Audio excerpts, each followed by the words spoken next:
But I'll be sharing some stories from there today. And the theme for Advent that we're focusing on is love. So I wanted for us to read through this passage as well today. So in 1 John, I'll read it for us. 1 John chapter 4, 10 to 12. It says, "This is love, not that we love God, but that he loved us and sent his Son as an atoning sacrifice for our sins. Dear friends, since God so loved us, we also ought to love one another. No one has ever seen God, but if we love one another, God lives in us, and his love is made complete in us." So I'll just pray before I share today. God, we know that your word is powerful and is truth for us. We know that ourselves, like each one of us in some ways, have encountered or are longing to encounter more of your love in our lives, and that it would flow through our lives to actually impact others around us too. And so teach us, Holy Spirit, help our hearts be open to what you want to show us, and also, may my sharing also be an encouragement for our community here today. And so we commit this time to you in Jesus' name. Amen. Cool. So I thought I would start with a little bit of an overview. This is a few points that I'm going to cover as I share today of my experiences. So love is an act of the will. So it's a choice, I think, that we make. Love requires action. And the third is the greatest act of love is sacrificial. They're not all my ideas. It's actually a long time ago, maybe 10 or 15 years ago, I read this book called Soul Cravings by Erwin McManus. And we used to do a bunch of series of outreaches based on some of the topics. And he talks about love in a way that engages with seekers pretty well, I think. But since that time, I've been thinking more about this topic. It's like, what does that mean? What does that mean that we love well? If we talk about the real core commandment that God has called us to love him with all our heart, our soul, our mind, and strength, and also to love others, then it's a pretty important topic to explore and go deeper in. So these are a couple of things that maybe I've learned over the past few years as I've been on quite the journey. Some of you have maybe seen snippets or read some of my updates and just maybe wondering, where is Evelyn even? Because maybe different parts of the world, different parts of Canada.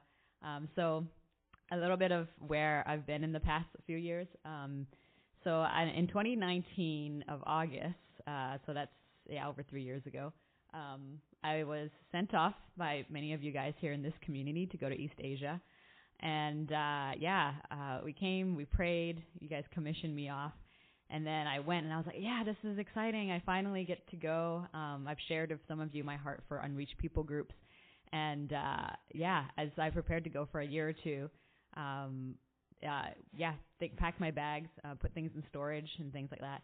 And then in January of 2020, I remember sitting at our mid-year conference area, and we're just having a conversation. We're like, there's this coronavirus thing or something going on, but I think it should be fine. We'll just go back in next month or something. And we waited and we waited some more. And we decided to do some ministry in Thailand because we were there for our conference. And we're like, okay, this thing is sticking around, it feels like, for a little while, and it's getting worse. So then our leadership team decided that we'd all go back to our homes in North America, some Americans and Canadians mostly. And so I came back to Canada for about a year and did online ministry, which involved a lot of waking up at 5 a.m. sometimes and having to look really excited. It's like, guys, we're going to talk about the Bible. It's 5 a.m. and it's a Christmas outreach and we're ready to sing songs, but the time difference definitely had its challenges. But at the same time, it was amazing to see God really grow a group of students that was really dependent on us when we were there to suddenly step up in leadership, and also church leaders and pastors come alongside them. And so, it's been sad in some ways to have to abruptly leave East Asia, but at the same time, we've seen God do amazing things with raising a movement and really setting up a ministry where the locals have ownership as well. So then in 2021, so a year or so later in April, we were invited to go to Thailand. So our team that was committed to go to East Asia we were in limbo, and they're like, well, let's do some in-person ministry and let's go to Thailand because there's a lot of needs there. And so I was like, okay, let's embark on maybe this next phase of an adventure. And so in August of last year, 2021, until June, I've been in Thailand for 10 months. And yes, definitely a lot of moments of culture shock. Actually, the interesting thing is sometimes the Thai culture wasn't as shocking as the American culture, because I was with a team of Americans, and they're from like Midwest sort of American, like Texas and Arkansas, and I was like, wow, this is a culture shock. I learned about cheese dip, queso. We had a lot of Mexican food over the year, interestingly, in Thailand. So yeah, it's stretching to be with a group of amazing people, and at the same time also learning to love the Thai people as well. So that's a little bit of what's happened in the last 3 years, which, as you can see, is a lot of different pieces and a lot of transitions and changes. But I thought, today I'd share a little bit more about Thailand, because with this theme of loving, it felt it was an unexpected place that we were called to for this season. But I think it was an invitation from God to be like, will you be willing to love these people that I'm sending you to, but also love the team that I'm going to send you with as well. So a little bit about Thailand. The population there is 70 million. So if you think about that, that's almost double the size of Canada. But the land mass is significantly smaller than Canada, of course. So a lot of people packed in this place, and there are about 113 people groups. So those are people groups that have usually their own culture, their own language sometimes. Some of them share similar languages, and they have different distinctions as well. So there's 85 different languages represented in these people groups. And out of that, 77 of them are least reached people groups. And so there's a lot of different minority groups, especially in the mountain areas and different things. And so the percentage of Christians is actually very low, 1.1%. And the percentage of evangelical is only 0.5%. And interestingly, actually, a lot of the people that have come to faith or are Christians are actually in more of the remote areas, in the village areas. And it's increasingly more challenging in the city areas to see, people come to faith or continue in their Christian walk as well. And so part of it is there's a lot of pressure from their families, and it's a predominantly Buddhist country.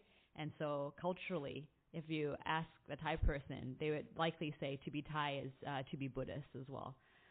So that's just a bit of the climate. And then I have a few pictures of a trip that we took to Chiang Rai, which is in the north. It's not too far from where we were staying.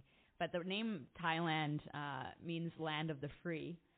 But I put a question mark there because one of the huge challenges, I think, is not only just practically getting the message of the gospel or being able to reach people physically, but actually it's because there's a lot of spiritual darkness in this area. And so on the left here is a picture of the White Temple. It's a really famous sort of tourist attraction in Thailand. So we got to go there. And when we learn more about the history and what it means, it's interesting. It's not as clear here in this picture, but you'll see that on the bottom there, they're actually sort of sculpted out figures of people and hands reaching out. So their representation is that you need to go through life and actually make it through and cross this bridge and resist temptation and all the challenges in life. But all these things are trying to grab at you. So there's a lot of fear base. And so a lot of people would go to the temples to pray whenever it's they for their job, for school, for challenges in life, for health and different things. A lot of people would go, and not only are temples almost in every city there's lots and lots of temples, and then outside of people's homes at also businesses there are these spirit houses or shrines that are set up. So anytime a new business sets up, they would have a Buddhist monk come and do a ceremony for them and stuff. And so it's very real because every day the spiritual climate around you just realize is very dark because people really put a lot of their faith in trying to appease the many spirits and stuff. And so even when we went to watch movies, a lot of the Thai movies are horror movies, So it's even watching the previews, we're oh my goodness, don't watch it because it's like a bit terrifying watching these previews. Usually they're like censored here, I think. They usually don't do as many horror movies, but a lot of time movies have, like very spiritual themes in them as well. And so we just realized early on, it's like, wow, like we need to be prayerful. We need to be alert and aware of, what is God doing? Not to be only just scared, but I think like actually we need to realize that it's not just by how convincing we are that people will come to faith, but actually the work of the Spirit is what we're, like partnering with. We're partnering with the Spirit. I think the next picture is like, I could teach you guys a little bit of Thai too. Sawadika or Sawadi Krap is a greeting that they would usually say. This is a common phrase too. So I want to put it out there. What's the best guess on what this phrase means? Hong Nam Yu Ti Nai. So this was, pardon? Have you eaten it? That's a good guess. That's something they ask as well. But it's related to this picture. So this was also at the White Temple area, and we were like, wow, that other building is so ornate, what is it? So Hong Nam Yu Ti Nai. So Ti Nai means where. So what do you guys think Hong Nam is?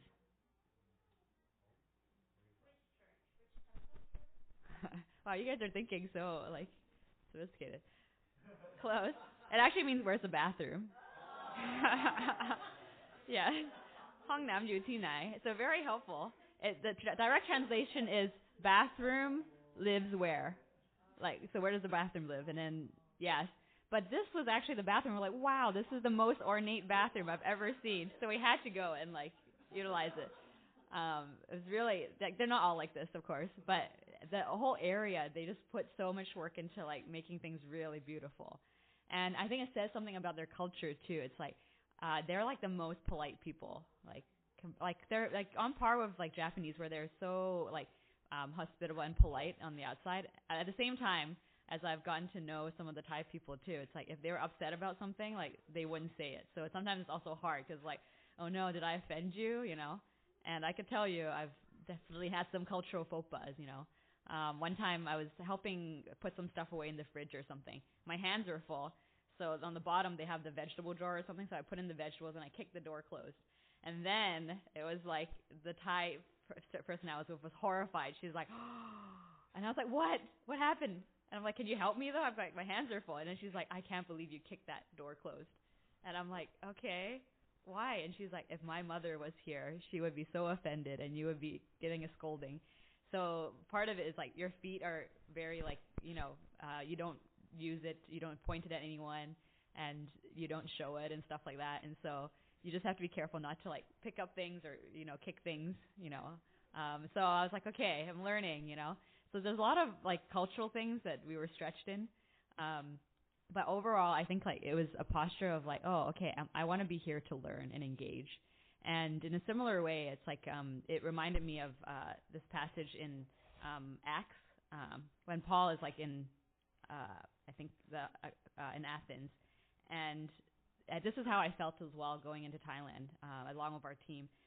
In Acts 17, it says this is when Paul like goes into city and sees all these different idols, and he stands up and he says, this is what he says to the people.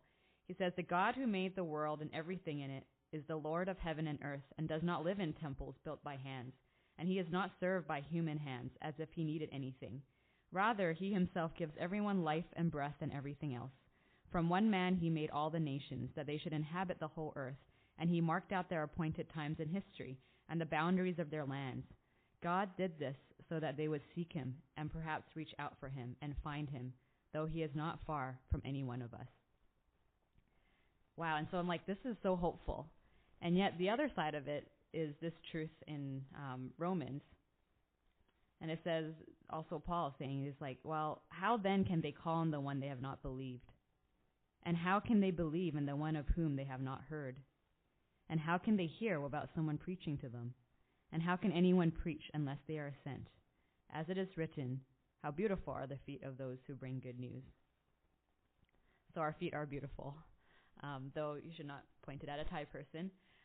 And just this reminder that actually God is working and moving. It wasn't like we were going to start this whole new thing. It was like, what is God doing already in this place that we can join Him in? And as we went, there was, a lot that we had to learn, be stretched in, be in a posture of humility in.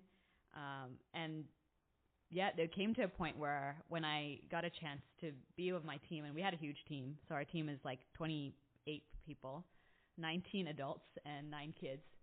And this whole team of people, this is our neighborhood actually. So we live together, and with stray cats on the neighborhood, as well as random like lizards. They have this weird lizard called a duque, and we were warned about it in the beginning because there are these lizards that hang around, and if they actually end up biting your arm, you have to like chop their head off or something because they won't let go. It's like they have a lockjaw mechanism or something. So we're all like terrified. We're like, oh my goodness, like. And then they had one of these lizards living in one of our teammates' home, like one of the families. Actually, the one behind here. This is their home, and we kept on seeing it, but we couldn't lure it to come out and like trap it to get it out. So the whole year we're like, oh man, Lord, we pray that this lizard won't like attack us, but we've been well. So God has been protecting us, We don't have to be terrified. And I think one of the things is, as I got to know a lot of these people on my team, I just began to see, I'm like, wow, each one of them made the choice to like take many, many steps of faith because they were like, we want to like live in such a way that we want to love people well. And so I think, I know in one aspect, like, yes, we wanted to love the Thai people well, but day in and day out, usually we spend the most time like with our teammates and stuff. And so that was actually the real challenge sometimes, living in community with people that we see all the time, And yet, like, I think, the kids would come over to our place, because they just walk in and out in the neighborhood. Actually, kids aren't even wearing shoes there. But anyway, which is not great. But I live with these 6 girls, in the next picture.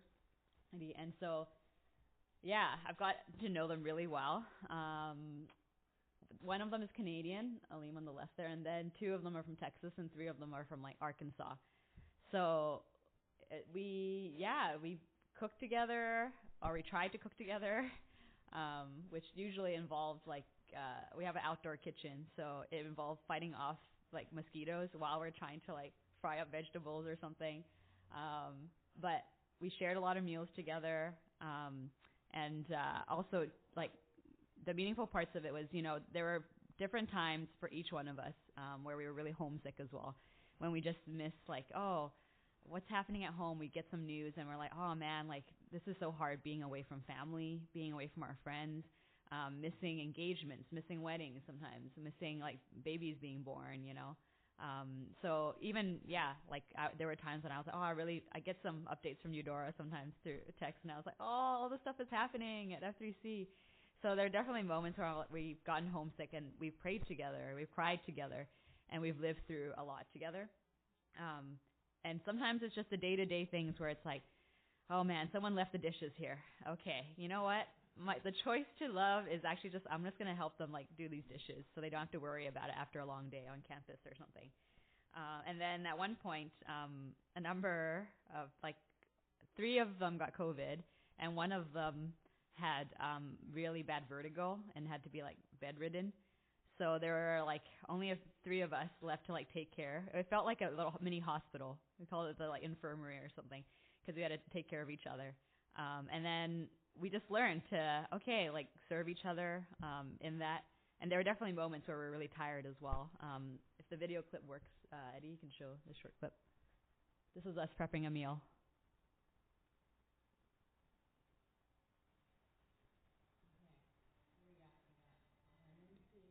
Lemon tea for the sickies. Yes. This is our kitchen. What we got? We got some ribs on the menu and some Chinese spinach, right? Kale. Kale. Amy, kale. Chinese kale. Educating them too. Rice in cups. Calcea is giving us our food.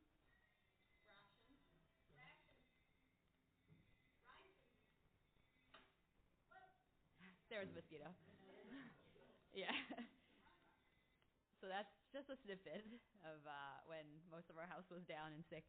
We just all worked together, and I think really got to know each other and share in each other's culture as well, and learn to have hard conversations. Work through conflict as well. So all those pieces I think gave us a lot of opportunities to choose. Especially if you're living with people and you're doing ministry together, you can't really avoid them. So it's a really good opportunity. It's okay, we have to work through things, and learn to forgive and love each other. So with that in mind, I wanted to put it out there where it's in my experience, we've had some opportunities where it's we got to choose to love when we sharing close quarters with people, or in ministry, learning to love people that are really different. And so I can share many examples, but I wanted to open it up so that we could actually share amongst ourselves. It's what are some spaces where we've had the opportunity to choose to love? Where are the spaces where we've had opportunities to see that happen even? Do you want to go next slide? Oh, yeah. So I thought I would open up the next 5 minutes or so. If you could get into smaller groups and talk about some of these questions. Yeah, you can pick and choose. Where is there evidence of love being an act of the will, whether it's in your life or that you've seen? And yeah, where do you see people choosing to love, and how have you been invited to choose to love as well? So give us about 5 minutes to, talk about that. You good? Cool. Okay, I'll call you back in 5 minutes. Students over? Well, after the first month or two, because in the beginning, it was a little rough the first month. So we didn't have power every Sunday. So we're okay, we better not put anything in the fridge because it's going to have no power for 10, 12 hours or something. And then slowly as we settled, and actually it was a good thing that we were there as a team because they wanted to have people come and stay longer term, but the space wasn't really set up for that. So because we came, they're okay, we have to set it up so that, there's a proper kitchen and there's a space, and we could actually have a space to invite people over and things like that. And then we also had some athletes on our team as well. They served with Athletes in Action, another ministry, and so they played softball, soccer, and football on varsity teams and everything. So they're not people you want to mess up. They're strong people, which is helpful in moving stuff around too. But we also use that as a channel to connect with students. So the softball players connected with the softball team in Chiang Mai University, and we're hey, let's play a game together, or let's practice pitching or different things. And so we actually did a lot of things through sports as well. Ultimate as well. Some of them play, but it's relatively newer sport as well. So we played Ultimate with them. And just, I got a chance to, whatever different interests students have. There was a girl who was an artist, and then she ran a business doing art nights and stuff like that, and teaching people how to paint. And so we would just go over there and hang out with her and do art projects and stuff. So yeah, there's a lot of different things that we tried out in the year, and all of it is really, we wanted to demonstrate that we wanted to love the students well where they're at, and so some were our ideas, and other things we sort of asked the Thai ministry. They were okay, so how can we serve you? What do you need?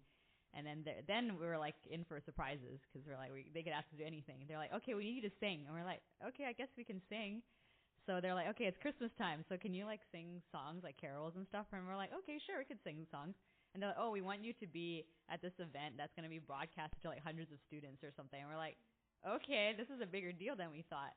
And then we got brought into this studio space where, we got broadcasted to all these people.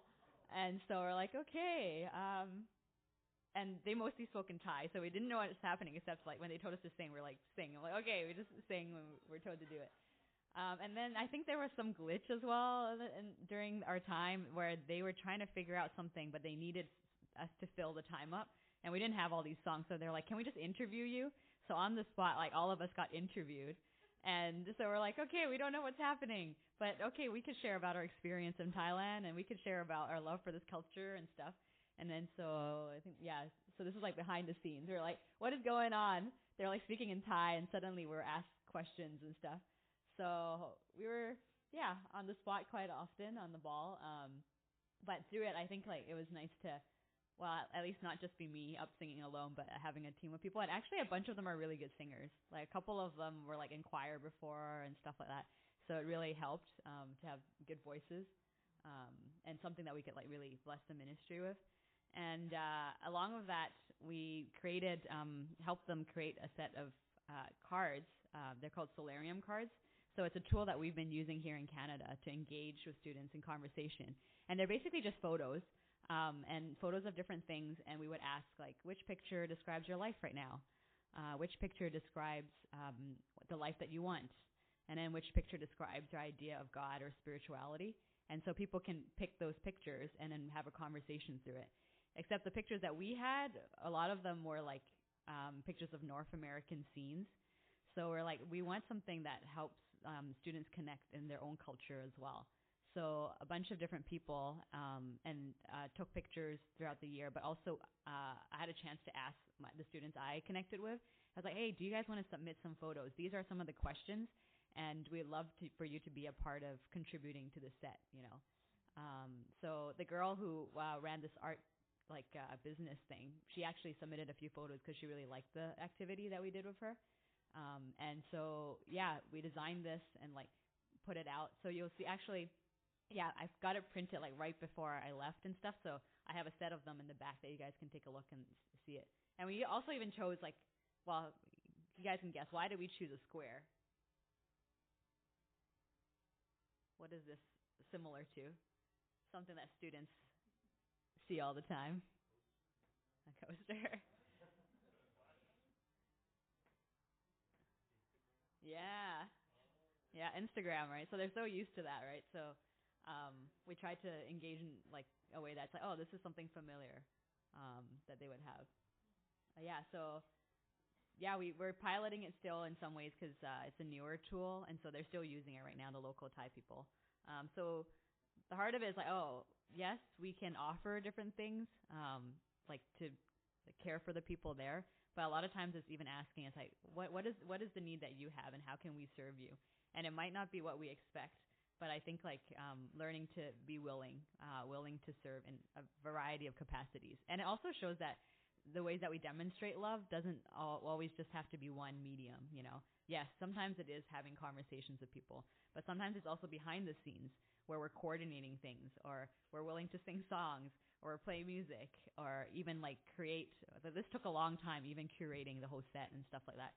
So I think like it was just neat to see a variety of ways that we could like love on people and care for them. The third point I wanted to share was the greatest acts of love are sacrificial. And so one of the things that really inspired me too was being on a team with families, actually. So we had 4 families on our team. These are a picture of the kids, I think during Easter egg hunt.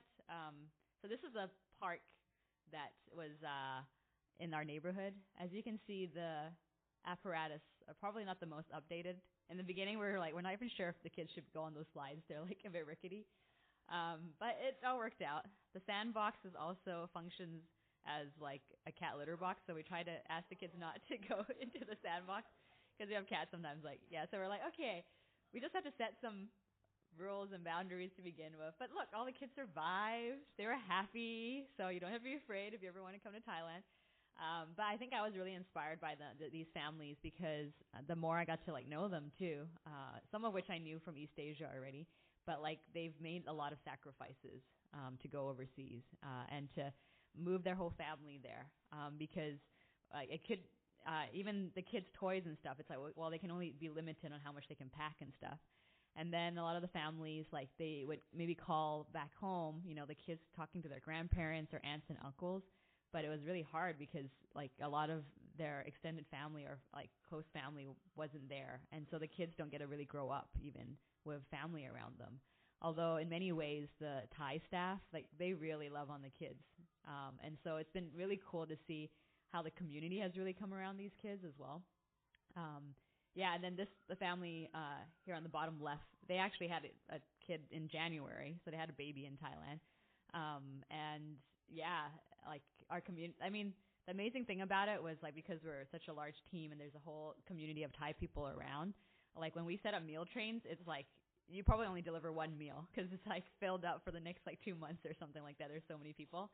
And so it's like I think the sense of community was something I really appreciated, like living with these people, learning from them, learning about how they would raise their kids, teaching them about culture, because the kids are also basically all of them are going to be like third culture kids. You know, at home they're speaking English, but also if they're going to local schools, they're like learning the Thai as well. And then some of them also speak multiple languages at home.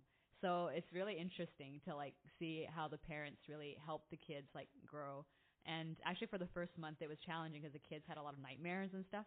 So as a team we're like really praying because I think part of it also is like spiritual and like the kids are really sensitive to that too. And so they were having a really hard time sleeping. But like over time, like I think, yeah, to see the kids getting more and more adjusted was really cool. And yeah, so one story I wanted to share was like one of the families had a student that graduated and helped take care of the kids in her home. And then over time, we got to know this girl, Cobb. And she, was caring for the kids. But like as we were going in for meetings or she's in our neighborhood, we got to know her. And over time, it's just like the impact of a lot of different Christians in her life, loving on her and like sharing the gospel of her. She decided to get baptized, and this was towards the end of our year. And so it was really exciting to see that and like be a part of like her story of coming to know God as well. Another adventure that we took was going to the village. So this was there's a video snippet. One more thing. Okay, I'm gonna share about this first. So these are some of the Thai staff. This was at the end when they had a farewell party for us, and really getting to know them because the Thai like female staff lived across the street from us. So anytime we'd have extra food or something, we just go over and bring food over, chat with them, and hang out. Every time they'd have food, and they bring it over too. Although sometimes we're like, we don't know what this is. And then we're like, okay, let's try. And it's like, it is super spicy. Like, what are we going to do? We have a whole pot of this curry. And they're like asking us how it is and everything. And we're all dying because it's like burning us all. And then so they started delivering desserts instead or fruits because they're like, they know that we can't handle the spice. But they always call us like weak because they're like, oh, you need at least 10 chili peppers, in your papaya salad. And I usually ask for maybe one. And please don't grind it up in there, sort of thing. So it's like very different culturally. But I think like we grew, and then we taught them like, oh, this is a taco. Like, and then they're like, oh, you just put these vegetables in here, or like you just eat it like this, And so it was interesting. They're learning about like mostly American culture. Sometimes we also did Canadian Thanksgiving, but and then I cooked some Chinese food for them sometimes and different things. But it was a lot of crossing cultures for sure. But learning to really like care for each other and love each other well. Yeah. And so we went actually together with them, some of them to the village. Because we partnered with, a church. And so this is some of the kids explaining our trip. Where are we going in? And what are we going to do there? Tell people about Jesus. Oh, yay. That's exciting. Are you excited, Izzy?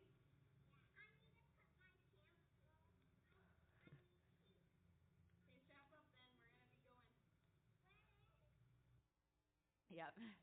So as you can tell, they're excited. The trip was bumpy in the mountains, but we made it there and back. We stayed in this place. So where we ate was also where we slept, which was also where the roosters came in at 5 in the morning. But yes, so a lot happened in this space. Yes, but it was super encouraging. So this family, on the right is this family. They're the only Christian family in their whole village. I think there's like 68 families or something, and so they're the only family that have come to faith. But they were super welcoming, hospitable, took us in, and also, just they have such a huge heart for their neighbors to come to know God and their extended family and different things. So we had a chance to show the Jesus film there, and then there were two ladies that wanted to accept Christ, and so the church pastors and this family will continue to like meet with them and journey with them. But I was just encouraged by their faith and just like. Yeah, it wasn't super far. It was maybe 2 hours away from the city. But the roads are so rugged that like getting there, the pastors that go visit regularly, I'm like, man, they have really crazy skills maneuvering giant trucks in the mountains. Because like one of our teammates was driving one of the trucks, actually with the kids in it, and at one point we couldn't get up this hill. So we're like, okay, everyone get out of the truck, and then we had to walk up this hill, and then we got the truck up and stuff. but I've never seen kids pray so fervently without any prompting. Because the whole way home, they're like, Jesus, please help us get home safely. We really want to like trust you in this. And like they were just like praying the whole way. I was like, wow, these kids are like amazing, like in their faith in God too. But yes. And there's this other family who actually, so this family on the left was like an elderly woman and her son, and they actually asked for pastors to come to visit them because they had come before, but sometimes it's hard to make rounds to all the places. But they specifically asked because they're like, we want to accept Christ, but we want to ask you to come and pray with us. And so as a whole team, we had a chance to go visit this family. And the significant part wasn't actually like, yes, it was meaningful that we got to pray with this mom and son. But it was afterwards when they actually asked, they're like, we have this stuff that we use for idol worship. Like, can you break it down for us, because we're now going to follow Jesus, so we don't need this stuff anymore. And so they asked us to come, and it just is really symbolic because especially in a culture where that is a huge deal. They've worshipped these idols for like many generations sometimes. And so the neighbors sometimes, when they see this, they're like, oh my goodness, something is happening with this family. And so this short scene is us praying and breaking down the altar.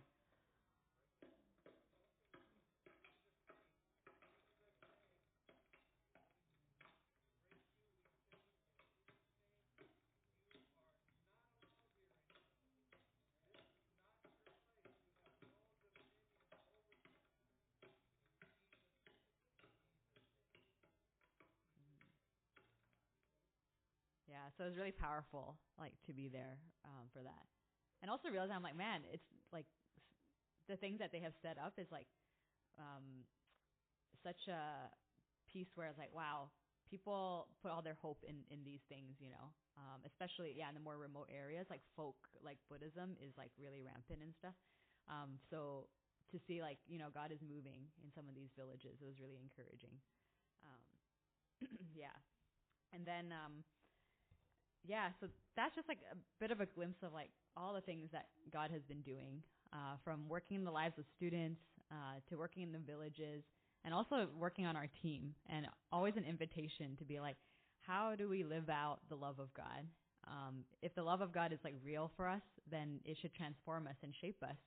And I actually, see it as like this is happening all around, even in our community, whether it's like we take the time to put together a hamper for a family in need, or we choose to reach out to someone and grab coffee, because there's someone new and they are lonely.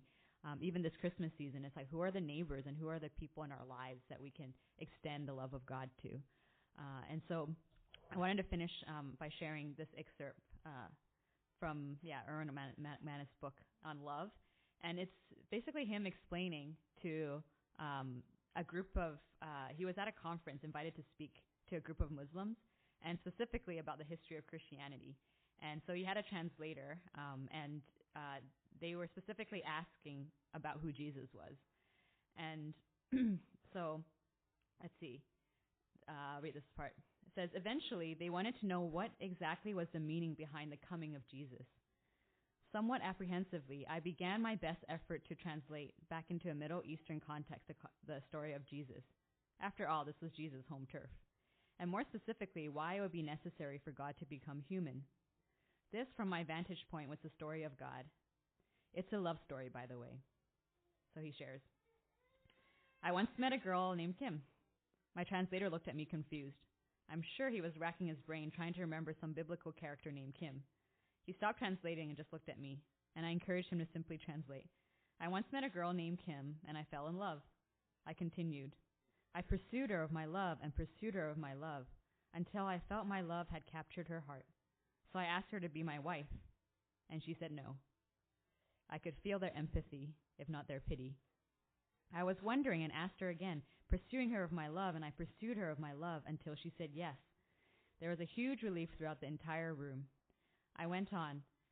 I did not send my brother, nor did I send a friend, for in issues of love you must go yourself. This is the story of God. He pursues you with his love and pursues you with his love, and you have perhaps not said yes, and even if you reject his love, he pursues you ever still. It was not enough to send an angel or a prophet or any other, for on issues of love you must go yourself, And so God has come. This is the story of Jesus, that God has walked among us, and he pursues us with his love. He is very familiar with rejection, but is undeterred. And he is here even now, still pursuing you with his love. If God's entire intent was to clarify right from wrong, no personal visitation was necessary. If the ultimate end was simply to overwhelm us with the miraculous so that we would finally believe, then even God taking on flesh and blood and walking among us was far from necessary. There is only one reason for God to come himself, because in issues of love, you just can't have someone else stand in for you. So that's the story that we're invited into.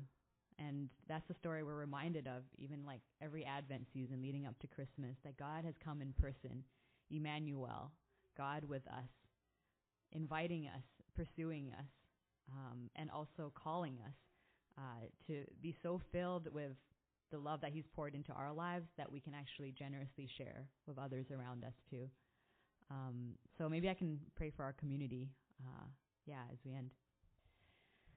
Lord, I recognize that there are many times in my life, maybe in our lives as well, that it's a struggle to love. It's a struggle even to receive your care and love, because maybe we've been hurt before, maybe we've been rejected, maybe there's just brokenness in our lives too. And so as we come, we realize that we need you. We need you to help us. We need you to help us to experience, but also to have courage to receive your love and your care for us. So thank you for Jesus. Thank you that it is in this, that this is love, that you showed your love by coming into this world. You sent your only Son into the world that we might live through you. And God, you loved us so that we can then love others as well. We haven't seen you, God, but we love one another, and we know that you live amongst us as well.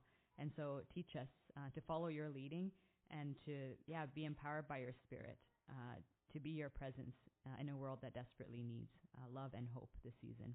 And I pray all this in Jesus' name. Amen. I think that's